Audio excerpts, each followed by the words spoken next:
Welcome to another episode, of Uncomplicating Business. Today, I'm gonna reflect on being a bit of a weirdo in business. This one is like yet another strangely personal overshare, I guess, or at least it feels like that to me, which is always a good sign or something. But what matters to me is a lot of the people I talk to in my day to day that become clients, that don't become clients, that are just connections or people I adore out in the business world. We've been talking a lot about not fitting in and wanting to do things right and what that means. And, I have a point of view here. And so I thought it might be useful to share only because, not only because, partly because I think it is really useful to hear someone else say these things.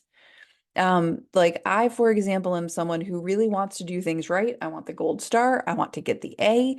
And also I am completely unwilling to do things that don't feel like me or that I don't um resonate with. I am wanting to do it right, but cannot bring myself to sort of do things that feel out of integrity with what I believe, which is great, but also not the easiest path.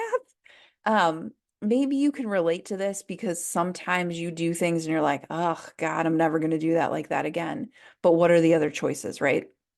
So, what I think is useful to share is what it means to me to sort of be a weirdo out in the business world. The other way I think about this often is being the line leader.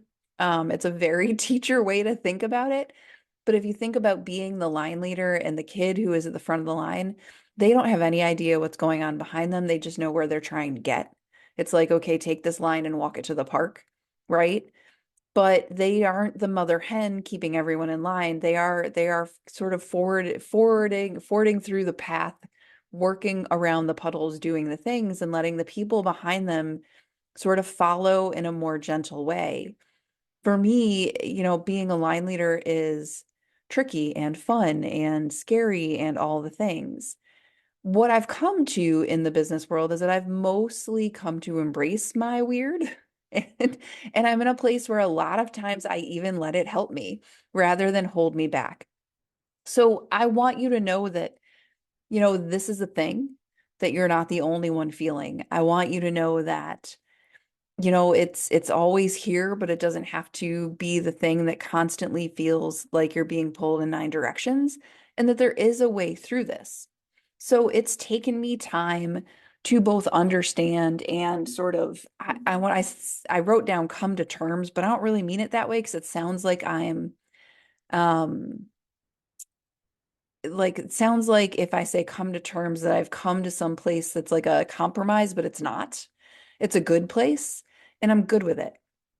What I discovered early on in my business is that I really want to do it right. I want to succeed. I want to go, go, go. And there are a lot of ways to do that. But in any given moment, there's the way that someone else is doing it that seems to be working. That's definitely got to be the way. So for me, what I found early on is that there's lots of right ways, but not all of them feel like me. It just took me a really long time to see that. So I would see somebody else doing something and be like, huh, how does she do that? And I would sort of study and engineer and be like, all right, I'm going to do it like that. And then I would study and engineer and it would be like, how come this works for her? Like, what's wrong with me? And what I didn't realize it was not wrong with me. That it was like, you know what, how come those pants fit that person better? It's because her legs are shorter, right? Or her torso's longer, or her hips are shaped differently. It's not a one size fits all approach. And when you see someone else doing something, and you're like, man, I want that to work for me. You don't know how long her legs are, or what size her feet are, or what shape they are. And so when you go to try it on, you're like, oh, this doesn't fit me at all. The assumption I always made right out of the gate was that it was a problem with me, right? That I was wrong, that I was shaped wrong instead of just shaped, right?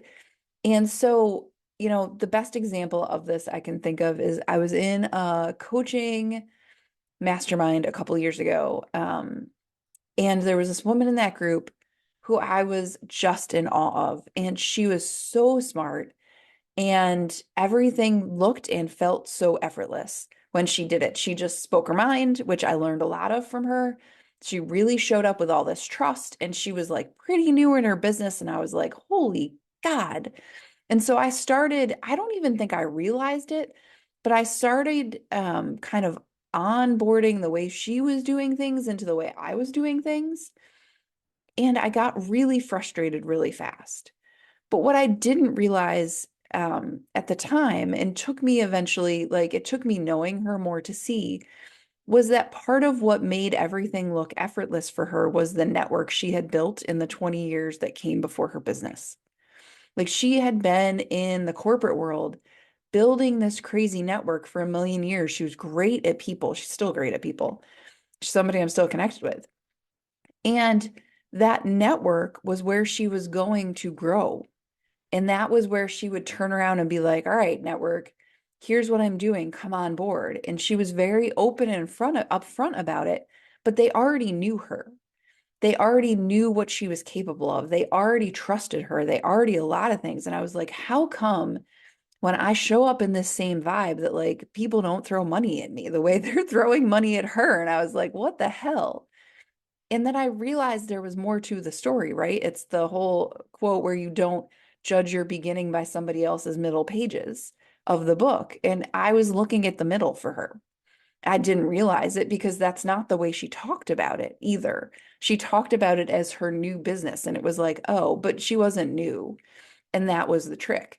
I'm not new either, but I'm different. Our backgrounds are different. Our experiences, our networks, our people are different. And so I was trying to do it her way. And I've tried to do it lots of different ways. But what I come back to every single time was that, there is a way that feels like me and there is a way that feels bad. And what I know as a business owner is if there's a way to do something that feels bad, I am not going to do it.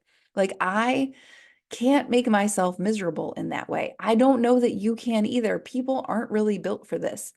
We're not great at doing things over and over and over again that we hate. Can we do it? Sure. Can we build something we love while we're doing it in a way we hate? I don't know. I'm not convinced. I don't see anybody that I want to emulate doing that in that way. So it's like, okay, I can't grow by doing it in a way I hate. I have to accept that. And that's weird, right? This is the part where it's kind of weirdo because I think so much of what we're taught in, society and human and all the things is that, no pain, no gain, right? We have to be miserable for it to work. And I don't know. I don't think you can build joy out of misery, right? You can't misery your way to happy, misery your way to something you love. Like that's why you left the thing that you didn't love in the first place, because you were like, oh, there's no end to the misery here. Let me go do something else. So for me, when I catch a way that's miserable, like I early in my business joined this program where they teach sales to coaches. And one of the sort of standard things is that when people say no to you, it's just sort of an opening. It's an opening sort of shot across the bow. When somebody says no, you're going to coach their no into a yes. And I tried. I really did. But my heart is not in that because I have a different relationship with people than that. There's this idea in coaching that way that says people can't be trusted to act in their own best interests. And I don't agree with that. And it took me a while to understand what my reflex was, which was why when people were like, no, no, no, I'm just a no, that I like was like, all right. And I had a coach I was working with. She was like, well, why did you let that go? And I wanted to be like, because they said no, and that's okay, which was crazy because at the same time, In that same program, they were telling you that not everybody's going to say yes, but everybody should say yes to you. So it was this crazy conflict. And it was like, what the heck? So, I had to step out of there and be weird about it and be like, all right, what is my own weirdo version of this? So for me, being weird in the business world has a bunch of different layers. And I feel like I'm going to go a little bit backwards here. But, the starting layer right out of the gate that I go back to time and time again is I don't have a business degree. Yeah, I business coach. And that's weird. Like people will be like, where'd you get your MBA from? And I'm like, I got my master's in education at Seton Hall. And then I did a math degree. Does that count? But I've never taken a marketing class. I don't have a business degree, but I have a ton of experience in my business and other people's businesses. Been in corporate, I've run classrooms, and damn if that's not a business degree, right? Like take some of those MBAs and throw them into a classroom and be like, all right, good luck. Their MBA is not going to do them a lick of good there, right? The other thing that's weird to me that I've had to sort of think through is that in the business world, there's no piece of paper. In teaching, there is. You don't get to walk in the door without the certification. And I had to do a lot of thinking about what certifications I felt like I needed or wanted or didn't.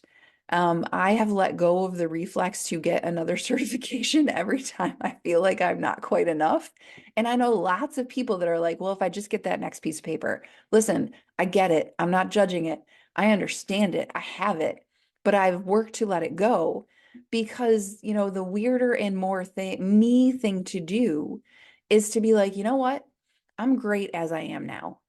And if people don't want to work with me having a piece of paper is not going to make a difference. They're either going to like me and want this kind of weird or they're not. And me having another certification isn't going to be like, oh, no, no, now I like her. It's like saying to people, you know what, they would like me if my eyes were blue. They don't like me. If they don't like me, they don't like me. Well, no matter what color my eyes are, they just don't. So they're not going to like that certification if I get it then either. It's just one more reason that I think will help them that probably won't. So, I'm a little weird in that view of certification that I'm not here for the next piece of paper. I'm here for actual helping people. I also have had people over the years tell me that I am not a true entrepreneur, which is always my favorite. This is when I kind of laughed because my mindset is not necessarily scaling fast and furious. There is this version of entrepreneurship, which is not what my clients are looking for. It is not what my people are looking for. It is not what, most of the people in my Facebook group or in the world I live in actually want. They don't need to be at $1 million next week. This is not like I'm going from 0 to 6 figures overnight. It's not hustle. It's not fast and furious.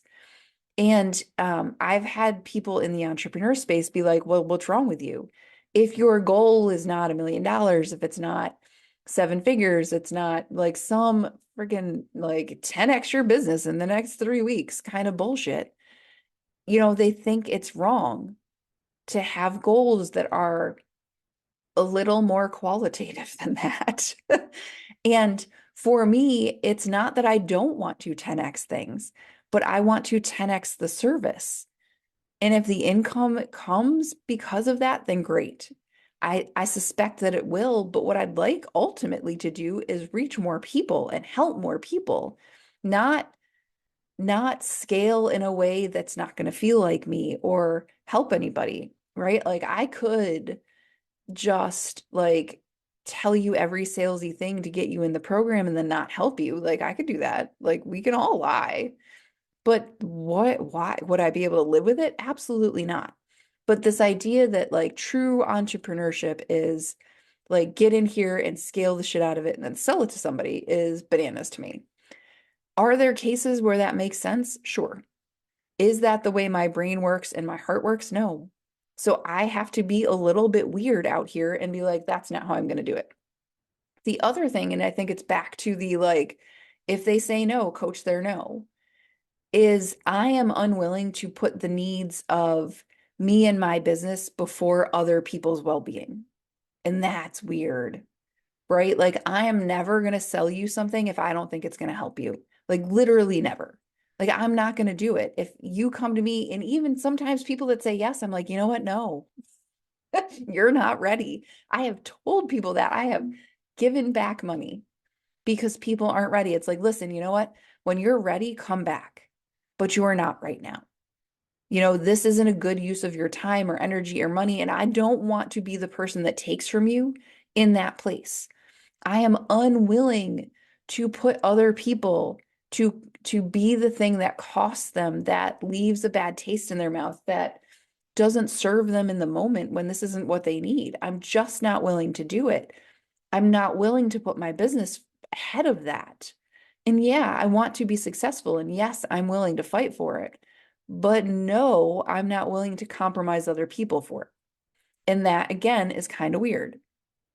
I also, one of the things I get people to comment on all the time is that um, I just sort of wear what I wear. And I just sort of show up the way I show up. And I have clients all the time and colleagues that are like, I wish I was just as open as you. Like it attracts people, like it makes me feel better that you just do what you do. And it makes me laugh because like I have had to fight through this definition of professional, of like business owner, professional, always put together, always wearing the right earrings, always wearing the pencil skirt kind of thing. And it is weird. What's been weird about it for me is that like I have this corporate version of success in my head that it looks a certain way, it shows up a certain way, it's wearing a certain thing. And I don't want to do any of that. It could be that I was a swimmer. I don't know. I know plenty of swimmers that can handle it.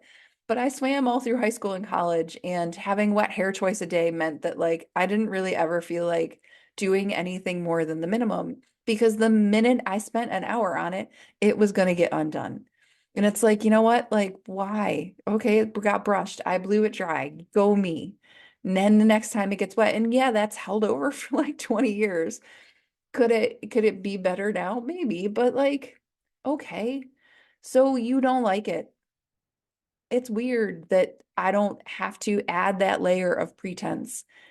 But like, if I don't have to do that level of work for me to be successful, then I don't know, maybe it's just laziness. I don't think so though. Maybe it's just efficiency or I don't know, lack of just wanting to give a crap. But you gotta there's something weird about that, right? It's weird enough that people comment on it on the regular, but I've had to come to this idea that what I wear and what I look like doesn't have any impact on what I'm capable of, right? Like I don't have to wear shoes, fancy shoes, any shoes at all, honestly, to have a successful business. And honestly, I'd prefer never to wear shoes. I am that kind of weird.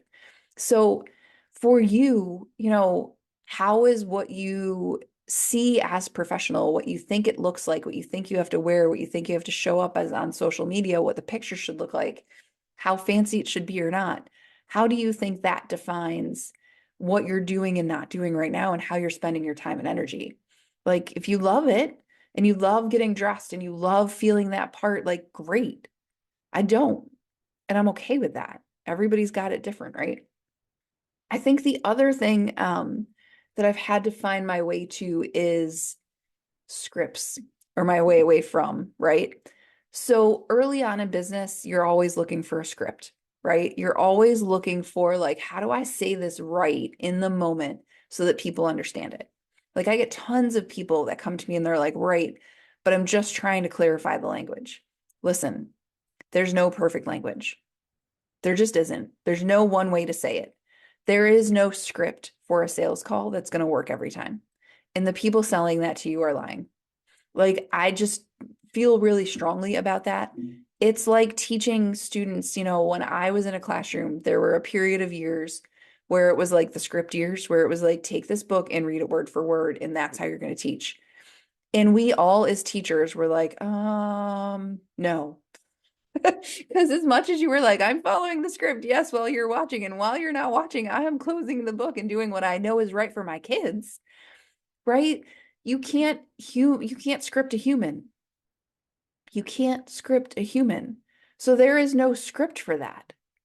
And is there like a vague outline? For sure. There are even bullet points, right? I conduct most sales calls in the same vague process. But are they all the same? Do I use the same words? Do I follow this step by step by step thing? No. Because what I have learned, the weirdest thing you can actually do in a sales call is be present. It's wild, right? You can actually be present and put your script aside and be like, I'm going to listen to you, human.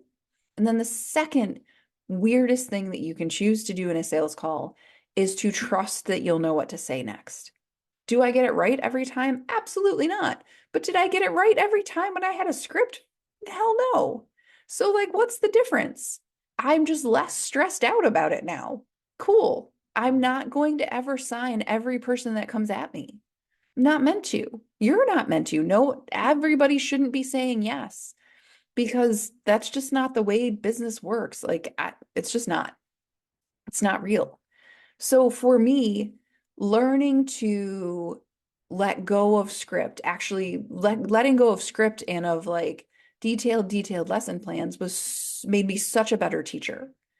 When I was doing sales presentations in my Britannica days, letting go of the scripts and just showing up and doing the webinars and reading the people in the room and answering their questions and knowing what I was going to say vaguely, but also getting, working through the presentation and knowing what I was going to teach, but also like being open to the people in the room and present for them made everything better.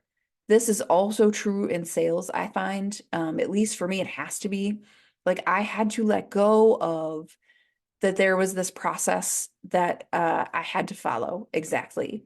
I had to just decide to be present and let that be what it is. I can be present and trust myself in them, and we will come to where we're meant to be. I know that that's a big risk, right? Unscripted, big risk. But, it's kind of like I do this podcast. Like I have an outline on my paper, I look at it, and sometimes I talk about what I want. I did a workshop last week. I had an outline, I had slides, and halfway through, I find myself sorting through my tabs to show them something sort of off topic, but that turned out to be really helpful. Like I'm open to, in the moment, that's been the most useful thing I can do. So for you, I think it is useful to sit down and think about like what's weird about what I do? What do I embrace in that? What do I want to embrace in that? And how would it feel? And then there are a handful of things that have been really helpful for me to remember that sort of ground me. They're these grounded thoughts, and I come back to them time and time again. I'm just going to read them to you because you're going to take ones that you like and keep them. You're going to modify them if you want. You're going to ignore them completely if none of them work for you. That's totally fine. But here are the things when I sat down and it was like, okay, what are the things that really help me to embrace my own kind of weird vibe, self presence, style, integrity, process, whatever? What has helped me? Here they are. The point of business is to stand out and help, not for everyone to do it the same. I'm going to add a little bit to that one in that, the pressure to be right and do it like everybody else everywhere in life is astounding. The pressure to do it in business, like everybody sells the same way, also astounding. But at the same time, the whole point is to stand out and do it in a way that makes you unique and special. That matters. The next one is I help more people when I trust myself. And I trust myself. I have fans that I don't know about. One of my favorites is that my weird isn't actually all that weird. This is one my coach tells me from time to time. She's like, your weird isn't really that weird. And it's like, oh, okay. Like on the continuum of weird, I'm pretty middle ground, right? Like I am pretty plain old ice cream kind of weird. Like there's not even like brownie bits in here. There's just, you know, chocolate chips maybe. When I choose different, when I choose my process and service first, I am a model for the other people who want to run a business way this way and also for my kids. When I choose myself and my process and my service first and my weird, I get to be a model. That for me every time is the one. Quirky is memorable is one of my favorites. I can follow rules, mine, and I know what my rules are, right? Processes only work if we are willing and able to use them. So if you have a process you're not willing and able to use, it's not a process. It's just a piece of paper. No one wins if I hide. No one gets helped when I act in a way that I am not, right? Like when I show up as not me, I serve less. Am I willing to do that? No, right?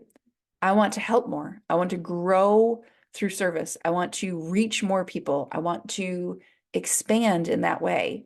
And when I don't show up at full volume me, what I do is I reach less, I do less. That sucks. So I'm not going to do that. And you don't have to either. There are a couple of things I would add here. The first is, if you're not in my Facebook group, this kind of you, that's my weirdest place. It is the same name as this podcast. Please come play with us. Yes, you belong, I promise. The other thing is that a lot of this weird I have distilled down into a course that I called Selling for Weirdos. Because if your weird is like my weird, then I can help you grow. And I would love to see you in it. Selling for Weirdos is really about finding a sales process that fits you, my weirdo friend, just like I found one that fit me. There are some core ingredients that I'll teach you how to use, and you get to decide how much or how little or what flavor. And then off you'll be, sort of in a process that feels good to you and works for you. And we work together in the course to do that because I am involved, because the weirdo that is me cannot bear the thought of you going it alone. So I don't do that. Again, weird. Courses don't usually have one-on-one support, but this one does. So if you are looking for information on selling for weirdos, let me know. If you want to connect, I'm a people first, human first, connection first kind of girl. Please reach out. Let's have a connection. If you want to join the group, please come. If you want anything else, come ask. It's here. Happy being a weirdo. Embrace all that. And I'll be here doing it too.